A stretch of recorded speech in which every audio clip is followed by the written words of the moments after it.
Assalamualaikum warahmatullahi wabarakatuh. Kami dari kelompok 3, kelas 7C Teknik Informatika. Saya Maiza Tulisa akan mengawali presentasi kita hari ini. Pernahkah kalian membayangkan bagaimana data sensitif di dunia digital tetap aman meskipun dikirim melalui jaringan yang terbuka? Jawabannya bukan hanya pada seberapa kuat kuncinya, tapi bagaimana kita mengelolanya. Hari ini, kami akan membedah topik mengenai manajemen kunci kripto dan sertifikat digital. Nah, apa itu manajemen kunci kripto? Secara teknis, manajemen kunci bukan sekedar menyimpan sandi, melainkan sebuah ekosistem yang lengkap yang melibatkan proses, kebijakan, prosedur, hingga teknologi. Fokus utamanya adalah mengatur siklus hidup atau life cycle kunci tersebut. Mulai dari kunci itu dilahirkan ataupun dibuat, digunakan secara aktif hingga akhirnya dimusnahkan agar tidak disalahgunakan. Ada 4 alasan utama yang menjadi pilar manajemen ini. Yang pertama, ada menjaga kerahasiaan kunci privat. Kunci privat adalah aset paling berharga. Manajemen yang baik memastikan tidak ada kebocoran informasi sedikit pun kepada pihak yang tidak berhak. Yang kedua, mencegah penggunaan tidak sah. Kita menerapkan kontrol akses yang ketat. Meskipun seseorang memiliki akses ke sistem, belum tentu mereka diizinkan menggunakan kunci tersebut untuk melakukan enkripsi atau dekripsi. Yang ketiga, menjamin ketersediaan kunci. Bagaimana?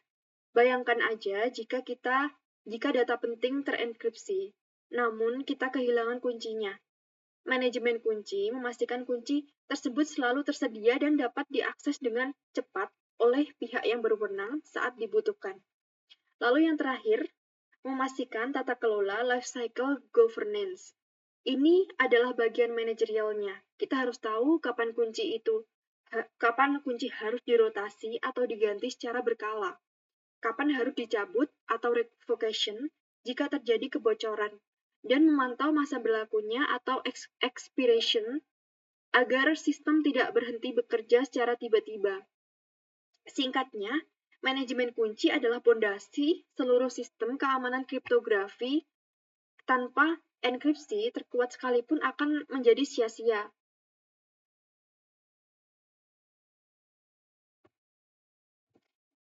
Mohon maaf, tanpanya enkripsi terkuat sekalipun akan menjadi sia-sia. Lalu yang kedua. Nah, lalu jenis-jenis kunci dalam kriptografi. Yang pertama ada kunci simetris. Kunci simetris adalah metode di mana kita menggunakan satu kunci yang sama untuk dua proses sekaligus. Yang pertama mengunci atau enkripsi, dan yang kedua membuka atau dekripsi data. Bayangkan ini seperti kunci gembok rumah. Kunci yang Anda pakai untuk mengunci pintu adalah kunci yang sama yang dipakai untuk membukanya. Berikut adalah detail metode simetris. Standar yang paling banyak digunakan saat ini adalah AES, singkatan dari Advanced Encryption Standard, menggunakan panjang kunci 128, 192, hingga 256 bit. Semakin tinggi angkanya, semakin kuat keamanannya. Ada juga 3DES, Triple Data Encryption Standard, yang kami kategorikan sebagai legacy karena merupakan algoritma lama yang kini mulai digantikan oleh AES yang lebih modern. Kelebihannya adalah kinerjanya yang sangat cepat dan efisien, sehingga sangat ideal digunakan untuk mengamankan data dalam jumlah atau volume yang besar. Lalu keterbatasannya, metode ini memiliki tantangan pada masalah distribusi. Muncul pertanyaan, bagaimana kita bisa mengirimkan kunci rahasia tersebut kepada penerima di tempat lain tanpa ada pihak ketiga yang menyadap atau membocorkan di tengah jalan. Contoh penggunaannya. Dalam praktiknya, kunci simetris digunakan untuk yang pertama full disk encryption, yaitu sistem yang mengunci seluruh isi penyimpanan atau hard drive pada komputer. Yang kedua, komunikasi antar server. Digunakan dalam jaringan internal perusahaan yang membutuhkan kecepatan tinggi. Yang ketiga, VPN protokol tertentu digunakan pada virtual private network untuk mengamankan jalur koneksi internet secara private.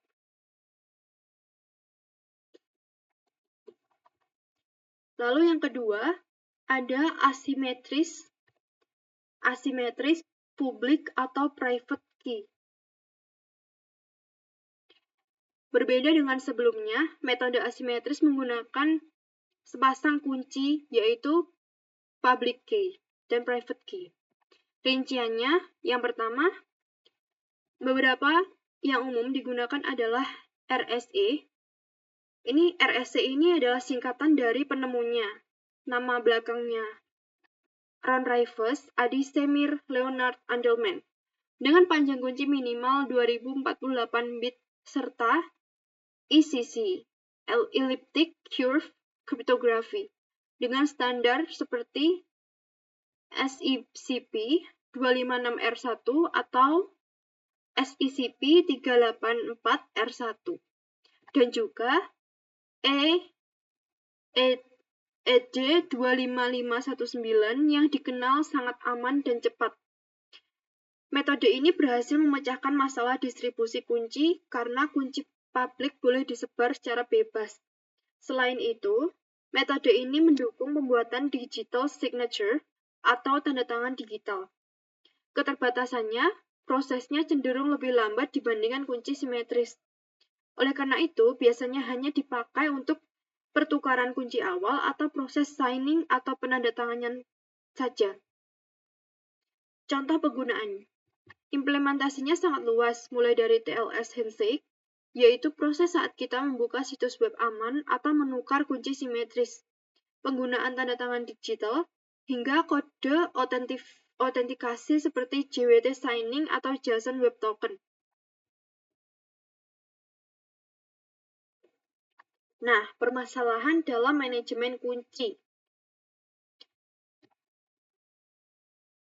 Berikut adalah 4 permasalahan utama yang sering ditemui dalam manajemen kunci. Yang pertama, penyimpanan yang tidak aman.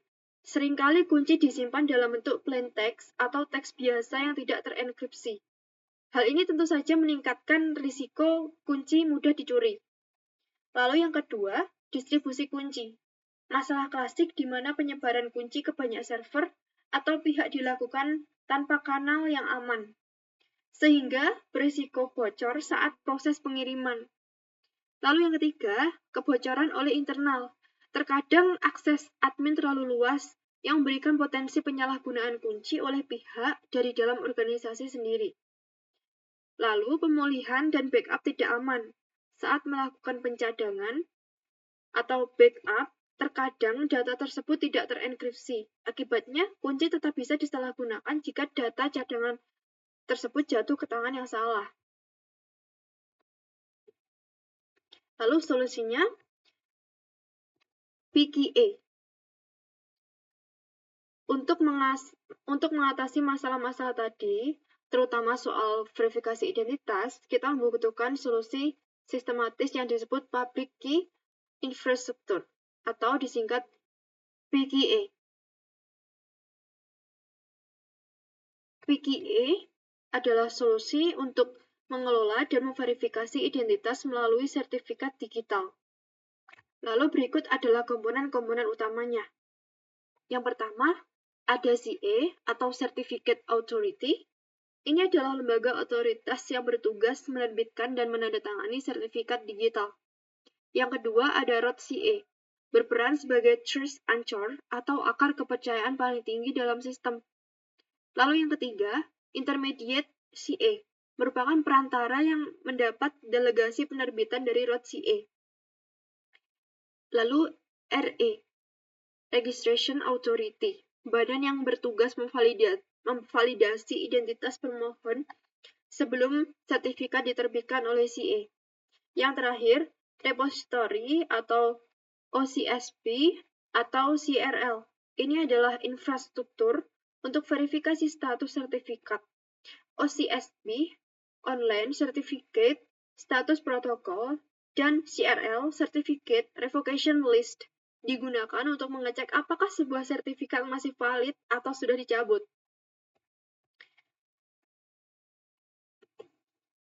Alur kerja PKI. Bagaimana caranya? Yang pertama, membuat key pair. Pengguna membuat pasangan kunci publik dan private. Yang kedua, mengirim CSR ke CA. Mengirim CSR Certificate Signing Request atau permintaan tanda tangan sertifikat ke CA. Yang ketiga, RE memvalidasi identitas. RE mengecek apakah data pemohon sudah benar. Yang keempat, sertifikat diterbitkan CA. Jika valid, CA akan menerbitkan sertifikat digitalnya. Lalu yang terakhir, verifikasi trust chain. Klien kemudian memverifikasi rantai kepercayaan tersebut hingga ke root CA untuk memastikan keasliannya. Jenis CA dan keuntungannya. Public CA, contohnya adalah DigiCert atau Let's Encrypt. Ini dipercaya secara otomatis oleh browser dan sistem operasi di seluruh dunia. Lalu Private CA digunakan khusus untuk keperluan internal organisasi saja. Keuntungannya untuk menggunakan sistem ini adalah skalabilitas dalam manajemen identitas, adanya fitur pencabutan sertifikat melalui mekanisme CRL atau OCSP, terbentuknya model trust atau kepercayaan yang kuat dan terstruktur. Keamanan kunci private.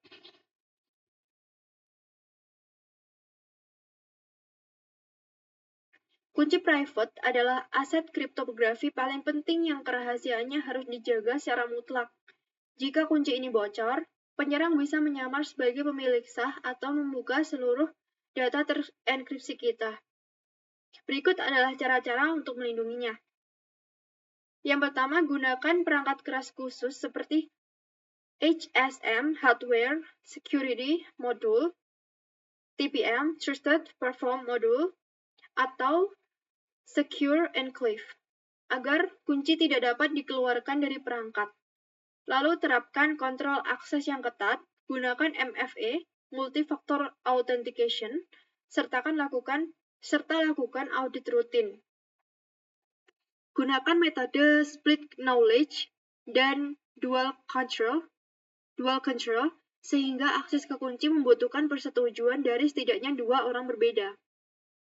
Pastikan data cadangan atau backup harus terenkripsi dan disimpan secara offline di tempat aman. Lalu, jika kunci disimpan di dalam file, lindungi dengan passphrase yang kuat serta gunakan teknik KDF, Key Derivation Function seperti PBDKDF2 atau Argon2 untuk memperkuat keamanannya. Nah, bagaimana jika kunci private kita bocor? Ada 3 langkah krusial yang harus segera diambil. Yang pertama, ada pencabutan sertifikat atau revocation. Langkah pertama yang paling mendesak adalah segera cabut kunci sertifikat tersebut melalui mekanisme revocation. Tujuannya adalah untuk segera menghentikan penggunaan kunci tersebut di seluruh jaringan agar penyerang tidak bisa lagi menggunakan untuk menyamar sebagai pemilik sah. Yang kedua, rotasi kunci. Setelah sertifikat lama dicabut, kita harus segera melakukan rotasi kunci dengan membuat pasangan kunci baru yang segar. Yang ketiga, investigasi penyebab. Langkah terakhir yang tidak kalah penting adalah melakukan investigasi mendalam untuk menemukan penyebab kebocoran. Hal ini sangat penting agar kita bisa memperbaiki celah keamanan yang ada dan memastikan insiden serupa tidak terulang kembali di masa depan.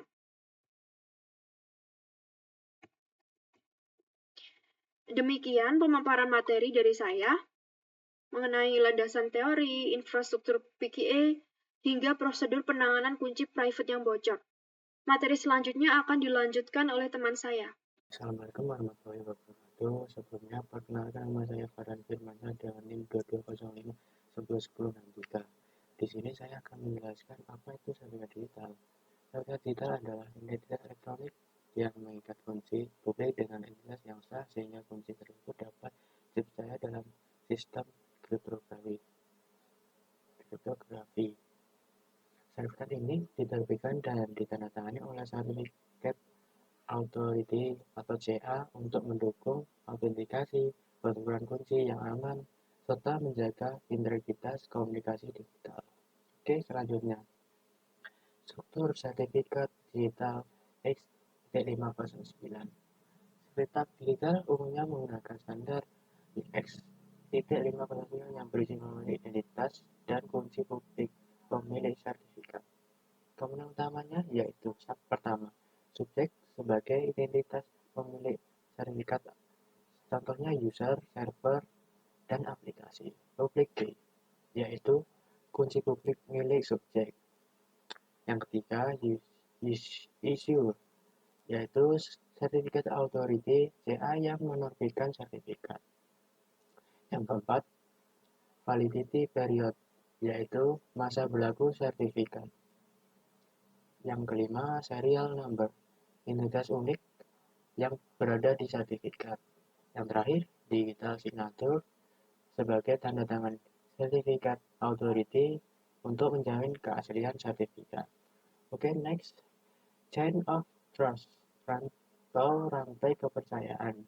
Chain of trust adalah mekanisme kepercayaan yang digunakan untuk memverifikasi keaslian sertifikat digital yang memiliki proses sebagai berikut.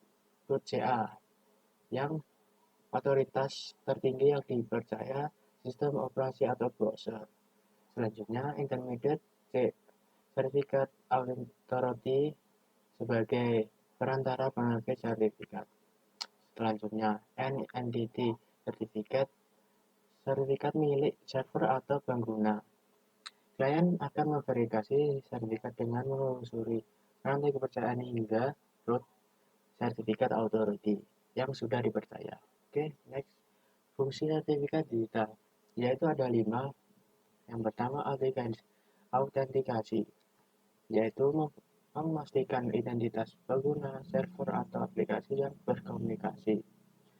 Yang kedua, enkripsi, melindungi data dari penyadapan selama transmisi. Yang ketiga, integritas data, menjamin data tidak berubah atau dimanipulasi. Yang keempat, non-repudiation, anti penyangkalan. Pemilih tidak dapat menyangkal bahwa ia mengirim data tersebut. Yang terakhir, membangun kepercayaan, menjadi dasar kepercayaan dalam transaksi digital dan layanan online. Oke, next. Jenis sertifikat digital. Jenis sertifikat digital ini ada 3, yaitu pertama, Domain Validation atau DV. Sertifikat ini yang hanya memverifikasi kepemilikan domain dan memiliki proses yang cepat dan otomatis, tetapi tidak memverifikasi identitas organisasi sehingga tingkat kepercayaannya paling dasar. Yang kedua, Organization Validation atau OV. Sertifikat yang ini memverifikasi kepemilikan domain sekaligus identitas organisasi. Informasi organisasi tercantum dalam sertifikat ini sehingga tingkat kepercayaan lebih tinggi dibandingkan DV atau Domain Validation. Yang ketiga, Extended Validation EV. Sertifikat ini memiliki proses verifikasi yang paling ketat sehingga identitas organisasi diverifikasi secara menyeluruh oleh Certificate Authority atau CA dan memberikan tingkat kepercayaan tertinggi sehingga cocok untuk layanan finansial dan transaksi sensitif. Oke, selanjutnya contoh pemanfaatan sertifikat digital di dunia nyata, yaitu yang pertama, HTTPS pada website sertifikat digital digunakan untuk mengamankan komunikasi antara browser, pengguna, dan server website. Dengan adanya enkripsi ini, Data sensitif seperti kredensial login, informasi transaksi, dan data pribadi pengguna dapat terlindungi dari penyadapan maupun serangan pihak tidak berwenang. Yang kedua, Internet Banking dan Payment Gateway. Sertifikat digital berperan dalam memverifikasi keaslian identitas server milik bank atau penyedia layanan pembayaran. Selain itu, menjamin keamanan pertukaran data transaksi finansial sehingga mencegah pemalsuan data. Yang ketiga, pada IoT Security, Smart Home dan Sensor Industri. Pada sistem IoT, sertifikat digunakan untuk mengautentikasi perangkat yang terhubung ke jaringan, sehingga memastikan bahwa hanya perangkat yang sah dan terdaftar yang dapat berkomunikasi sehingga meningkatkan keamanan ekosistem IoT secara keseluruhan. Oke, selanjutnya kesimpulan, manajemen kunci kriptografi dan sertifikat digital merupakan bagian penting dalam menjaga keamanan sistem. Keamanan tidak hanya bergantung pada algoritma kriptografi, tetapi pada bagaimana kunci dibuat, disimpan, distribusikan, dan dicabut secara aman. Sertifikat digital juga berperan untuk memverifikasi identitas dan membangun kepercayaan dalam komunikasi serta transaksi online. Dengan pengelolaan kunci yang baik dan dukungan infrastruktur seperti PKI, organisasi dapat melindungi kerahasiaan, integritas, dan autentikasi data secara lebih efektif di lingkungan digital. Kali ini saya akan menjelaskan tentang praktek untuk kriptografi, yaitu kunci enkripsi dan juga sertifikat digital. Untuk kode kali ini saya akan membuat sebuah script Python yang mensimulasikan tentang bagaimana kunci itu dienkripsi dan juga divalidasi pada saat melakukan transaksi di sebuah layanan, misal seperti m-banking. Untuk kasus kali ini saya akan mengangkat tentang m-banking. Jadi begini, untuk script kali ini kita akan menggunakan library kriptografi dari Python yang digunakan untuk melakukan proses enkripsi passphrase atau kata sandi kita atau key. Kita sebut key di sini agar aman ketika dilakukan sebuah transaksi. Di sini saya juga membuat sebuah database simulasi yang digunakan untuk melihat simulasinya nanti. Oke, kita lanjut ke fungsi utama. Fungsi generate and save key ini digunakan untuk melakukan generate key dan juga menyimpannya di dalam database kita. Sign transaction di sini digunakan untuk memverifikasi apakah benar private key yang kita buat tadi memang benar dibuat oleh pemiliknya atau bukan. Oke, kita lanjut ke skenario demonya. Pertama, kita akan generate key di sini, lalu kita berikan status. Di sini saya akan memberikan status sah. Kedua, ini adalah insiden di mana nanti saya buat seolah-olah ada kebocoran private key yang sudah kita buat. Dan ketiga, ini adalah simulasi ketika seorang aktor melakukan akses kepada key yang bocor tadi. Keempat, ketika penyerang terpaksa dihentikan atau ketika penyerang melakukan transaksi, otomatis akan dihentikan oleh sistem jika tanda tangannya atau sign tadi tidak cocok atau bukan pemilik. Oke, di sini mari kita coba lihat, kita jalankan.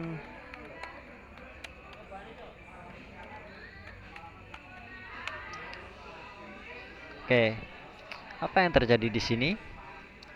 Kita lihat di sini. Nah, di sini kita lihat lognya sistem. Di sini transaksi sudah berhasil diproses. Sistem juga memberikan keterangan jika indikasi bocor dari private key tadi. Namun ketika penyerang melakukan transaksi dengan key yang bocor tadi, sistem secara otomatis akan melakukan penarikan atau revoke, sehingga transaksi yang dilakukan tidak sah karena key-nya sudah tidak bisa digunakan. Transaksi penyerang ditolak karena revokasi. Dan dari skenario tadi bisa dilihat juga berapa kali total upaya transaksi. Kita bisa lihat di sini ada 2, karena yang pertama transaksi sah kita, di mana memang pemilik key itu sendiri yang melakukan transaksi sehingga sistem memvalidasinya dan valid hasilnya.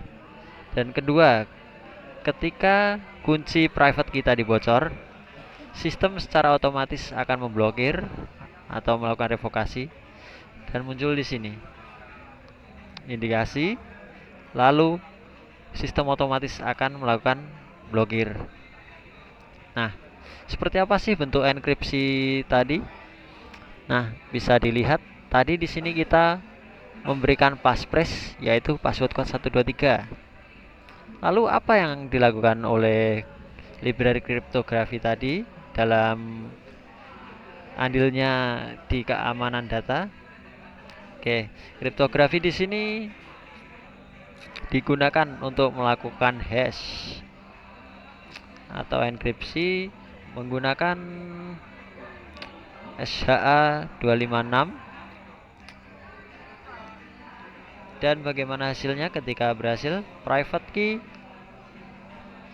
akan berubah menjadi teks yang kelihatannya acak. Nah, ini dia ajaibnya. Padahal kita tadi memberikan satu password yang bisa dibaca atau string di sini. Password kuat 123 tanda seru. Nah, setelah dilakukan enkripsi menggunakan SHA-256, otomatis tadi private key akan dirubah menjadi seperti ini. Nah, disinilah letak keamanannya, karena password kita yang asli tidak akan bisa dilihat atau tidak akan mudah untuk dibongkar kembali. Untuk membongkar huruf-huruf yang terlihat acak ini akan memakan waktu yang sangat lama jika penyerang tidak mengetahui bagaimana cara pengolahan enkripsi dilakukan. Kita juga bisa lihat security log audit yang tadi kita buat. Untuk enkripsi audit ini saya buat hanya untuk menampilkan apa yang dilakukan. Validasi jika kunci privat yang kita tadi gunakan berhasil dibuat pada saat proses menyalakan scriptnya. Oke, itu saja mungkin dari saya. Terima kasih.